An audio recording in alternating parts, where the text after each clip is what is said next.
നിങ്ങൾക്ക് എന്തെങ്കിലും ഒരു സാമ്പത്തിക പ്രയാസം വന്നാൽ ഇസ്സത്തോടുകൂടെയാണ് നിങ്ങൾ കാര്യങ്ങളെ നേരിടേണ്ടത്. നിങ്ങൾ ആരും നിങ്ങളുടെ അഭിമാനം പണയം വെച്ച് ഒരാളുടെ മുമ്പിലും നിന്ദ്യത കാണിച്ചു കൊടുക്കരുതേ. പൈസ ഇല്ല എന്നുള്ള കുഴപ്പമില്ലേ നിങ്ങളുടെ കയ്യിലുള്ളൂ, കാശില്ല എന്നൊരു ബുദ്ധിമുട്ടല്ലേ നിങ്ങൾക്ക് വന്നിട്ടുള്ളൂ. നിങ്ങൾക്ക് ഈമാനുണ്ട്, നിങ്ങൾക്ക് അള്ളാഹുവിനെ കുറിച്ച് അറിയാം, നിങ്ങൾ അള്ളാഹ് പറഞ്ഞ പോലെ ജീവിക്കുന്ന ആളല്ലയോ.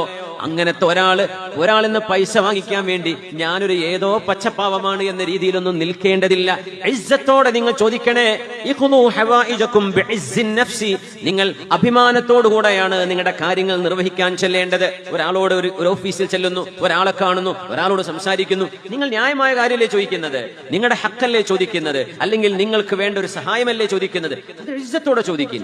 നിങ്ങൾ എന്ത് ചെയ്യരുത്, നിങ്ങൾ അങ്ങ് ആകെ കുഴഞ്ഞു കുനിഞ്ഞ് ഇല്ലാണ്ടായ നിങ്ങളുടെ അഭിമാനം പണയം വെക്കരുത്. പുണ്യനബി പറയാ, റിസ്ഖൊക്കെ അല്ലാഹു രേഖപ്പെടുത്തി വെച്ചിട്ടുണ്ട്.